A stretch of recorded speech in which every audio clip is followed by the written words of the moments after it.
¿Qué tal, querida familia de Emergencias Bíblicas? Para mí es un placer saludarles, esperanzado en que cada uno de ustedes, en los países de donde nos miran, en los lugares de donde ustedes viven, hayan sido bendecidos por nuestro Padre Celestial.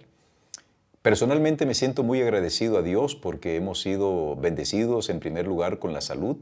En segundo lugar, también a nivel personal hemos tenido algunos aciertos y esperamos de que Dios, así como nos bendice a nosotros, no solo en el plano material, que a veces creemos que las bendiciones de Dios solo se deben mirar en el plano material, en el plano espiritual, en el plano familiar. Nos sentimos regocijados de que nuestro canal, a pesar de que es pequeño, ha ido creciendo gracias a la confianza que ustedes han depositado en nosotros. Creo que no está de más recordar que nosotros, el canal, somos básicamente tres personas los que la conformamos. Isaac, que es el camarógrafo y el que hace la edición de estos videos. A veces tenemos las dificultades técnicas para hacerla, pero Dios ha sido bueno. Y sobre todo yo quisiera en esta oportunidad, antes de iniciar el repaso propio de nuestro estudio, recordarles que Isa, como cariñosamente le llamamos, tiene un canal. El canal de Isa se llama Isaac Producer. Aquí va a estar, aquí donde se lo estoy señalando. Quiero pedirles a ustedes respetuosamente un favor. ¿Creen ustedes que de estos 6,000 suscriptores que tenemos, de estas casi 10,000 vistas que se están dando en nuestra lección, pudiésemos entregarle a Isa como una muestra de gratitud en compensación con el trabajo que él hace, 1,000 suscriptores? Él tiene ese canal. Ese canal necesita por lo menos 1,000 suscriptores. Pásate por allá, por aquí, por el canal de él, Isaac Producer. Algunos lo han visto. Suscríbete a su canal. Es una forma de tú manifestar realmente amistad por alguien. Suscríbete al canal de Isaac. Ayudémosle para que su canal también siga creciendo. El canal de él tiene un formato distinto. Y ustedes saben que en mi corazón no existe ningún tipo de egoísmo. De pronto, en algunos casos, ustedes recordarán que yo estuve con BioChannel y pensarán que yo salí enemistado con BioChannel, en lo absoluto. Y seguiré diciéndoles, apoyen a BioChannel, apoyen a todos los ministerios serios, eso sí, ahí sí ratifico, serios, que sean adventistas completos. Apóyenlos. Puede ser el canal del pastor Bullón, que algunos saben que existe ese canal porque es un hombre muy comprometido y un hombre muy conocido en la iglesia. El canal del pastor Daniel Herrera. Daniel es amigo mío. Tal vez algunos pensarán que entre Daniel y yo existe una rivalidad. En lo absoluto. Si alguna vez usted ve este video y ve el canal del pastor Daniel Herrera, consérvese allá. Y si usted es de los que ve el canal del pastor Daniel Herrera y quiere ver este, no hay ningún problema. Nosotros somos de la misma casa, nosotros somos adventistas del séptimo día. Por eso quería hacer esta introducción, para que ustedes, por favor, no se olviden de suscribirse al canal de Isa. Apóyenlo también con esa suscripción, que él lo agradecerá, y una forma de gratitud hacia lo que él hace por cada uno de nosotros. Vamos a dar inicio a esta temática con la oración, como es debido. Oremos. Padre querido, gracias por este día que ha terminado. Gracias, Señor, por la bendición que tú nos has dado. Gracias por todo lo que tú haces. Gracias por ser nuestro Dios. Y en esta hora, cuando hemos de abrir tu palabra, por favor, acompáñanos. Oriéntanos, instrúyenos y que tu Espíritu esté con nosotros. En Jesús. Amén.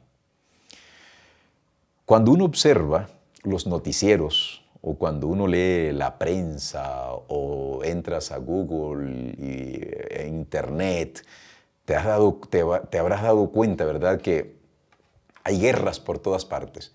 La guerra entre Rusia y Ucrania es una guerra que ocupa los titulares de la mayoría de los noticieros y de la prensa escrita, de la Internet.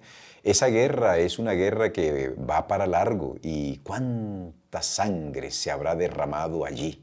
Cuánto dolor, cuánta tristeza. Nosotros oímos hablar de crímenes, de inmoralidad de toda naturaleza, oímos de los desastres naturales, pandemias, incertidumbre económica.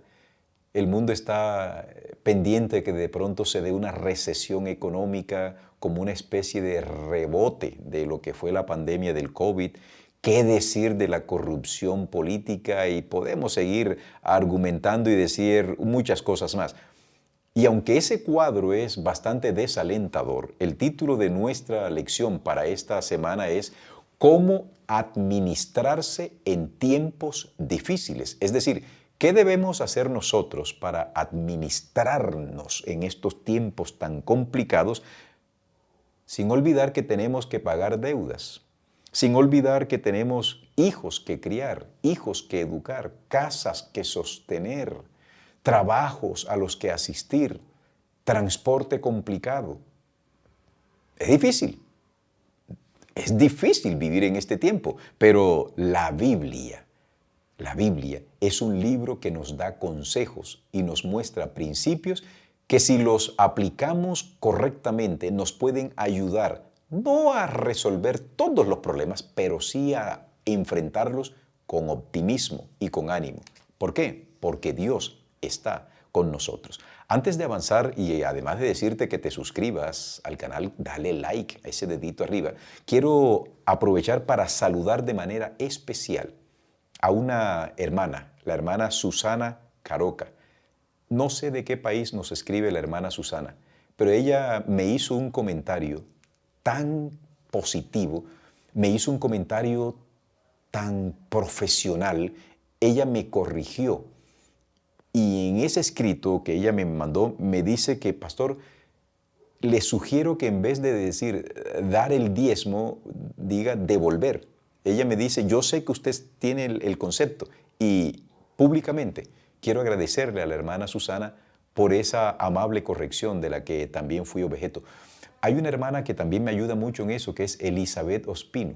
Eli, que me está viendo, quiero decirte, Eli, gracias porque tú me haces las correcciones idiomáticas por acá, por el interno, pero aprecio mucho. Cualquier comentario que ustedes me hagan será bienvenido, obviamente después que esté en el marco del respeto, del deseo sincero de ayudarnos mutuamente. Muchas gracias, hermana Susana Caroca, por esa corrección que usted me dio. Bien, como es habitual, este tópico que se titula, que ya dije, ¿cómo administrarse en tiempos difíciles? Está dividido en tópicos. Y el primer tópico lleva por título, poner a Dios en primer lugar. Poner a Dios en primer lugar. Miren, en la historia del pueblo de Judá, del Judá de antaño, hay un rey que se llamó Josafat. Este rey fue un rey bueno, pero un día Josafat tuvo que enfrentar un problema serio. Los moabitas y los amonitas se unieron para invadir Judá. Cuando Josafat se enteró que estos dos ejércitos se habían unido para invadir y para atacar, sintió mucho temor. Pero como había sido un hombre que se había acostumbrado a depender de Dios y a depositar en Dios sus problemas, acudió al consejo divino y Dios le dio las instrucciones que debía seguir para enfrentar esa amenaza militar que estos dos pueblos paganos, aunque familiares, aunque cercanos del pueblo de Israel, le había propuesto. Y llama la atención que Josafat emite un concepto que hasta el día de hoy tiene eco. Creed en los profetas de Jehová y seréis prosperados. Aquí abro un paréntesis. Personalmente yo me siento muy feliz de ser miembro de la Iglesia Adventista. Yo sé que este canal, muchos que son de la línea de nuestros hermanos protestantes, budistas, católicos, de cualquier otra religión, no lo van a ver, pero me sentiré honrado y muy feliz con que mi Iglesia Adventista pueda nutrirse de lo que modestamente podamos decirles aquí. Yo formo estudiantes, yo formo pastores para que sirvan a la Iglesia Adventista. Y dentro de la Iglesia Adventista yo me siento muy agradecido a Dios por contar con el don profético de Elena de White.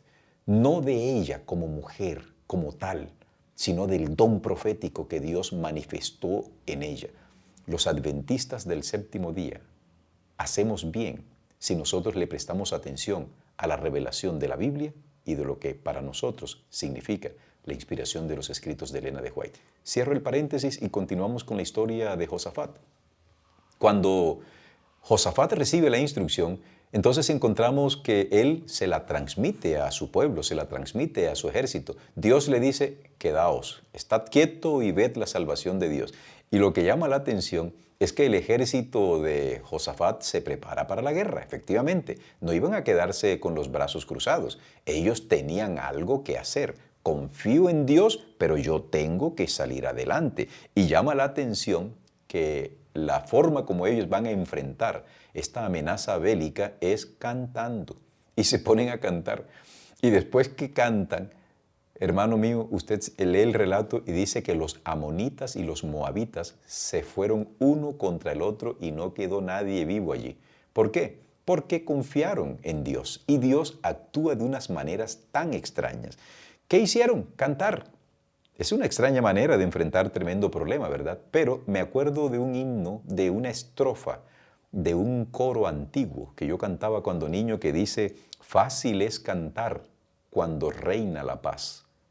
Y esto es una gran verdad. Cuando uno está contento, uno puede cantar. Uno puede cantar cuando se está bañando, si usted está tranquilo, usted canta. Si está alegre, usted canta. Si está optimista, puede lavar los platos cantando, puede hacer el aseo de la casa cantando. Incluso hasta puede pagar los impuestos cantando, con una alegría en su corazón. Pero cuando hay un problema, ay, ay, ay, allí sí que la cosa cambia. Por eso este coro dice, fácil es cantar cuando reina la paz, pero en el dolor es mejor cantar. ¿Te quedó claro? Es fácil cantar cuando reina la paz, pero en el caso de Josafat, allí no había paz, lo que había era guerra, pero cantaron. Y el resultado, una victoria contundente. ¿Por qué? Porque pusieron a Dios en primer lugar. ¿Te atreves tú a hacerlo? Pon a Dios en primer lugar y te vas a dar cuenta que Dios no te falla. El segundo tópico lleva por título, confía en Dios, no en tus recursos. Si hubo un hombre en la Biblia que es descrito como un hombre valiente y que tenía una excelente relación con Dios, que confiaba en Dios, ese fue el rey David. Él tuvo conocimiento de un acontecimiento que le ocurrió a su amigo del alma, a Jonatán, mi tocayo en la Biblia. Jonatán y su escudero tuvieron que enfrentar un desafío inusual. Los filisteos se habían adueñado de una colina y Jonatán y su escudero, en obediencia y con fe y con valor, subieron a la guarnición filistea y Dios hizo otra obra muy curiosa. Esos filisteos se desbandaron y esos salieron corriendo, se mataron. Total que Dios le dio al ejército de Saúl, por intermedio de Jonatán y de su escudero, una victoria bastante sonora, muy sonada. Quedó registrada esa victoria en los anales de los registros de Israel. Pero, ¿qué tenemos aquí? Tenemos a David, un hombre conforme al corazón de Dios. ¿Qué pasó? ¿Qué le pasó a David? Él sabía que Dios era quien le daba las victorias militares, pero un día a David se le fue la cadena. David se equivocó y pensó, voy a hacer un censo, voy a ver cuánto ejército tengo, voy a revisar las armas, voy a revisar cómo están los regimientos militares, voy a ver cómo está mi fuerza militar. Así que llamó a Joab, Joab, hágame un favor, Joab, necesito que usted vaya a hacer un censo en todo Israel, comenzando desde Dan, la parte norte, hasta Beerseba, la parte sur. Joab, que es descrito como un hombre sin escrúpulos, que era un criminal, era un asesino refinado, le dijo, pero señor, ¿por qué tú vas a hacer esto? Imagínense ustedes, un tipo sin escrúpulos viene a decirle al rey, lo viene a aconsejar, lo trata de hacerlo entrar en razón. Y David, y la palabra de David pudo más y Joab fue a hacer el censo. Cuando Joab va a hacer el censo, David reacciona y dice, oh Dios mío, qué error tan grande he cometido yo. Y se arrepintió. Porque ese era David. A pesar de que era un hombre que tenía pasiones como las de nosotros, tenía una característica que ojalá y la desarrollásemos nosotros también. Era sensible a la voz de Dios. David no ocultaba su pecado, era capaz de reconocer inmediatamente dónde se equivocó.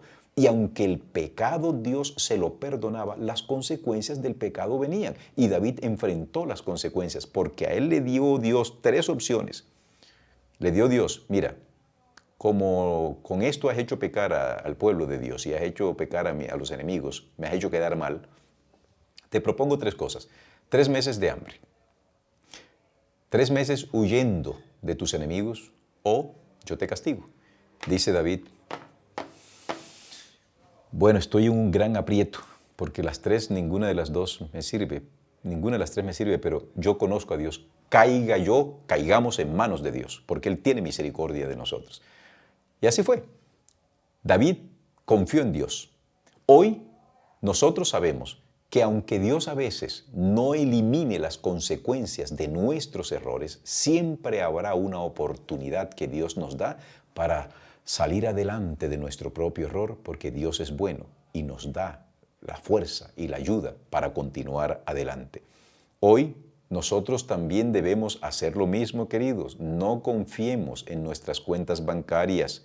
No confíes tú en tus propiedades. No confíes en que vives en un país donde hay un poderío económico militar. Nosotros como cristianos debemos depender de Dios. Nosotros debemos siempre confiar en Dios, no en nuestros recursos. Los recursos pueden acabarse. Un edificio puede colapsar. Una empresa puede llegar al desastre, puede llegar a la ruina financiera. Pero los que confían en Dios siempre estarán seguros. Por supuesto, hay algo que debemos hacer, ¿no? Debemos estar usando el tiempo presente actual para tratar de arreglar las cuentas que nosotros tengamos por allí, si es posible saldar deudas, si es posible no saldar deudas y ser generosos con lo que recibimos. Dicho en un dicho popular, a Dios rogando y con el mazo dando. David confiaba en Dios, pero actuaba. Tú debes confiar en Dios, pero actuemos. Acuérdate, confía en Dios, no en tus recursos. El tercer tópico se titula Es hora de simplificar. A ver, yo quiero hacerles una pregunta a ustedes. ¿Qué piensan ustedes cuando oyen noticias de desastres, de terremotos, de inundaciones, de huracanes, de guerras, de crímenes, de pandemia, etcétera? ¿Qué piensa un adventista sólido en su fe, ¿verdad? Y en su relación con Dios cuando otros se atemorizan por estos elementos y estas cosas que acabo de describir? ¿Qué piensa un adventista? Pues si es un adventista sólido y consecuente con la fe, el adventista está tranquilo porque él sabe que esas cosas deben pasar antes que Cristo venga. A veces a nosotros nos han dicho que somos cataclísmicos, que somos fatalistas, que somos catastróficos. Y honestamente no es que nosotros lo seamos. Yo no llamo a los desastres. Yo no le prendo una vela ni hago una oración para que venga un huracán. Yo no deseo que ocurran ese tipo de desastres en el mundo. Pero la Biblia dice que en la medida en que las naciones se alejan de Dios, Dios retira la protección de esas naciones y Satanás, el enemigo experto en causar daño y destrucción, queda libre para actuar en aquellas personas que han rechazado a Dios. Aquí te hago a ti un llamado de atención también. Puede que tu familia no haya aceptado completamente a Dios, pero en estos momentos tú puedes ser el dique que se interpone en los juicios de Dios contra aquellos que honestamente no quieren saber nada de Dios. Tu fe, tu compromiso, tu relación con Dios pueden, y estoy absolutamente seguro de ello, ser la forma como Dios bendice a tu familia. El día en que tú te salgas de tu familia puede recibir también no los castigos de Dios, sino que Dios retira su protección porque el único ser que estaba allí, que eras tú, que se ha apartado de su familia, esa familia queda a merced del enemigo. ¿Significa esto que tienes que apartarte de tu familia? No. Lo que quiero significar es que la familia a veces no entiende que son los hijos de Dios los que traen bendiciones a sus hogares y que generan la protección. Entonces, nosotros debemos saber que como el tiempo está acelerándose cada vez más y la segunda venida de Cristo es una realidad, nosotros debemos, como dice el tópico, es hora de simplificar. ¿Qué significa esto? Sí, nosotros debemos pensar en la eternidad. Nosotros debemos vivir en dirección al cielo. Es muy difícil, querido, que nosotros a veces pensemos en la vida eterna cuando estamos enfrentando toda esta cantidad de problemas. Nosotros tenemos que forzarnos, por supuesto, en costear nuestras necesidades, en solventar y ayudar a nuestras familias cuando nuestras familias todavía necesitan de nosotros. Si tú has sido bendecido con riquezas que has obtenido por un trabajo laborioso o porque te dejaron tus padres una herencia, no haces mal en disfrutar de tus riquezas. Utilízalas sabiamente. Ayuda a los demás y no te olvides de la obra de Dios. Llegará el día, mi querido hermano, en que todo lo que nosotros tenemos de nada nos va a servir. Me llama mucho la atención lo que dice el autor, ¿verdad? Dice, entendemos por la palabra de Dios, y leo textualmente, que el Señor no está enviando, ni enviará, eso lo añado yo, camiones de mudanza para llevar nuestras pertenencias al cielo. Todo se quedará aquí. Debemos nosotros simplificar al máximo. Yo tengo algo que decir sobre este particular. Cuando una persona tiene demasiadas posesiones, pues su cabeza está en todas esas posesiones. Cuando una persona no tiene ninguna posesión, no se preocupa de nada, no tiene que simplificar. Pero si tú eres de los que tienes muchas posesiones o tienes muchas cosas en tu cabeza, es hora de simplificar. Ese consejo lo estoy aplicando en mi vida.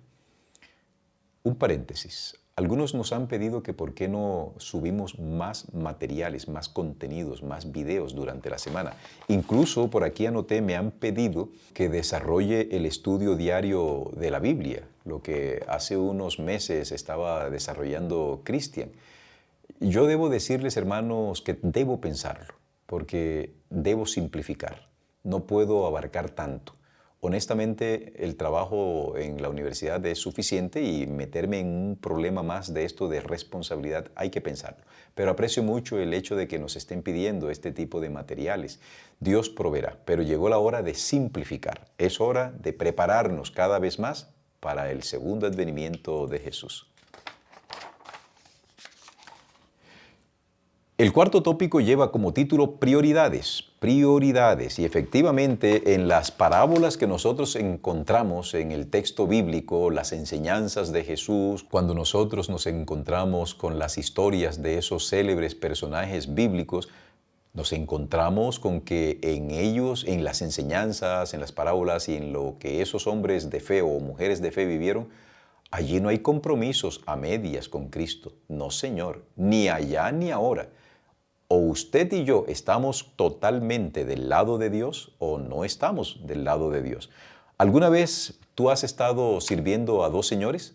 Por ejemplo, yo me he dado cuenta porque soy predicador que a veces en los sermones, en las iglesias, hay algunos hermanos, algunos jóvenes sobre todo, que son los que más visitan la internet en la iglesia, están con su celular. Entonces hay una doble servicio. ¿Sirven al celular o le prestan atención al sermón? Otro, cuando tú estás en clases y entonces estás con el celular también. ¿Estás pendiente del celular o estás pendiente de la clase? A veces le he dicho a mis alumnos, ¿qué haces en el celular? No, pastor, yo estoy prestando atención. Yo le digo, no puedes servir a dos señores. Eso es imposible. El mismo Jesús nos dijo eso. ¿Qué te ha pasado a ti si cuando estás pensando en una chica y estás pensando en la otra o en un chico o en el otro? No puede ser, no puedes servir a dos señores. Me llama la atención que Jesús no enseña que podemos buscar un método que nos permita servir a Dios y al dinero al mismo tiempo, o que nos permita servir a Dios y a Satanás. No, no se puede. Simplemente ese método no existe. Es imposible servir a dos señores. Por eso, en las Sagradas Escrituras se nos aconseja que debemos poner la mirada en las cosas de arriba. Debemos poner nuestra mirada en las cosas de arriba, no en las de la tierra. El apóstol Juan nos describe que aquí en la tierra ocurren tres cosas. La primera cosa es que debemos huir de los deseos de la carne. Estos deseos de la carne, por supuesto que son pecaminosos. La Biblia no tiene nada con el deseo de la carne de desear comer. Eso es una necesidad primaria. No hay ningún problema en el deseo de la carne de yo vestirme, de yo descansar. Cuando se habla de los deseos de la carne se está hablando en el sentido no eufemístico, sino de lo lascivo, de lo que es pernicioso, de lo que es pecaminoso. En segundo lugar, deseos de los ojos. Aquí entramos con la codicia, aquí entramos con la avaricia y entramos con otra serie de tendencias pecaminosas que la Biblia nos aconseja. Cuidemos los ojos porque esos ojos se nos quieren ir en cosas que no son necesariamente buenas para nosotros. Y en tercer lugar, la soberbia de la vida. Óigame, aquí que sí hay que decir. Cuando voy a los malls o a los centros comerciales, a mí me gusta observar mucho y a veces me quedo mirando a personas que entran así bien con joyas y así muy orgullosas y yo me pregunto, ¿esta persona tendrá su vida arreglada con Dios si llegase a faltar su existencia en esta tierra? Estos famosos que son capaces de insultar a otros pensando que ellos están por encima. La soberbia de la vida. No llegue eso a nosotros, mis queridos hermanos. Pero de todas formas, es muy fácil decir, pon la mirada en las cosas del cielo. Eso es fácil decirlo, difícil hacerlo. Pero aún, y aunque sabemos que un día todo terminará, mi querido hermano, debemos prepararnos para ir al reino de los cielos. Aunque sabemos que a veces el corazoncito todavía tiene ese deseo de que las cosas del mundo nos atraigan, debemos seguir insistiendo, persistiendo y perseverando en las cosas del cielo. Y el quinto y último tópico lleva por título Cuando nadie pueda comprar ni vender. Miren, yo les voy a ser sincero. Como yo nací en la iglesia adventista y crecí en un hogar adventista, pues las profecías han formado parte de mi estructura psíquica. Yo sé, por la revelación, que vendrá un tiempo en el que nadie podrá comprar ni vender. Cuando yo era un poco más joven de lo que hoy soy, yo me preguntaba, ¿cómo será posible esto de que se impedirá comprar y vender? Bueno, fíjate tú que tuvimos la oportunidad de hacer un experimento. La pandemia sirvió perfectamente para demostrarnos que efectivamente esa profecía de que nadie podrá comprar y vender se va a cumplir. Por ejemplo, acá en Colombia no podía yo comprar todos los días en época de la pandemia como yo quisiera, nada de eso. Yo tenía que mostrar mi cédula, mi DNI, el Social Security, como se llame en tu país, el documento de identidad, para poder comprar. Y ahí me basaba en los últimos dígitos. Entonces, si el dígito mío que caía en 6, bueno, yo debía comprar lunes y viernes, pero martes, miércoles y jueves no me vendían nada. Yo no podía comprar, tampoco podía vender. Se hizo un ensayo y créanme que esa profecía se va a cumplir a cabalidad. Lamentablemente, hay algunos teólogos nuestros que ya no están creyendo de que esa profecía se va a cumplir literalmente. Personalmente ya vi un ensayo y es fácil dominar al mundo, y más cuando Dios va a permitir que esto suceda para que nosotros, sus hijos, no los adventistas solamente, sino todos sus hijos que temen a Dios, se den cuenta de que las posesiones de esta tierra aquí se van a quedar y que lo único que nos llevaremos para el cielo será nuestra propia preparación. De allí que, cuando nadie pueda comprar y vender, ¿qué harás tú? ¿Qué tú vas a hacer si en estos momentos estás tan pendiente de tus posesiones? Estás tan pendiente de tus riquezas. Eres, en cierta forma, egoísta con Dios. Mira, cuando nosotros leemos en Deuteronomio el capítulo 14 y el versículo 22 y la última parte del versículo 23, allí encontramos que Dios le dice a Moisés que una de las razones por las cuales Él solicita el diezmo es para que nosotros aprendamos a confiar en Él, para que no seamos egoístas. Todo aquel que se opone a la enseñanza del diezmo, denuncia públicamente su egoísmo. Estos hermanos, estas personas que a veces dicen es que el diezmo es para los pastores, que el diezmo es una sinvergüenzura, están diciendo palabras más, palabras menos. Aunque me oyen hablar así, lo que yo les estoy diciendo a todos ustedes que no den el diezmo es que yo soy un egoísta. Yo soy un egoísta. Y entonces vienen y se escudan diciendo que ellos dan ofrendas. Queridos, Dios nos solicita a nosotros los diezmos y las ofrendas. Dios sabe la razón. Por eso al finalizar de la historia de este mundo nosotros nada tendremos. Ni diezmo tendremos que dar, ni ofrenda tendremos que dar. Pero durante el tiempo en que lo pudimos hacer, demostramos a Dios que que confiábamos en Él. Le demostramos a Dios que nuestro corazón no era egoísta. Y ya no tendremos nada que llevar. Y cuando Cristo vuelva por segunda vez, eso que nosotros hemos abandonado, Cristo nos lo va a dar con creces. Por eso Él le dijo a Pedro, todo aquel que haya abandonado o dejado casa, padre, madre, familia, posesiones, tierras por causa mía, no solamente obtendrá la vida eterna, sino que le daré 100 veces más lo que dejó en esta tierra. ¿No te parece que es un buen negocio, que es un buen trueque, que es una buena transacción comercial hacer esto con Dios? Permite el cielo, mi querido hermano y amigo, que durante este estudio tú hayas sido impresionado por la obra del Espíritu Santo. Vamos a culminar este estudio con una oración. Quiero pedir por la hermana Kelly y voy a orar de manera pública por ella para darle gracias a Dios porque ella se ha venido recuperando satisfactoriamente. Oremos. Padre nuestro, bendito sea tu nombre. Gracias por la oportunidad que nos diste de estudiar tu palabra y en esta hora, Señor, quiero pedir una bendición muy especial por mi hermana Kelly Mahogi, por su esposo David, donde se encuentren en estos momentos allá en San Antonio, tú los bendigas. Gracias, Señor, porque has permitido que la hermana Kelly se haya recuperado satisfactoriamente. En tus manos está su vida y en ti confiamos que harás en ella el querer y el hacer, siempre para la gloria de tu nombre y para el beneficio de ella y de su familia. Gracias por ser nuestro Dios, gracias por estar con nosotros. Gracias, mi Dios. En el nombre de Jesús te agradecemos y te pedimos estas cosas. Amén. Hermanos, que seamos felices en este día. Vamos a disfrutar de nuestra relación con Dios, con nuestra familia. Y lo único que yo te digo a ti en esta hora es bendiciones.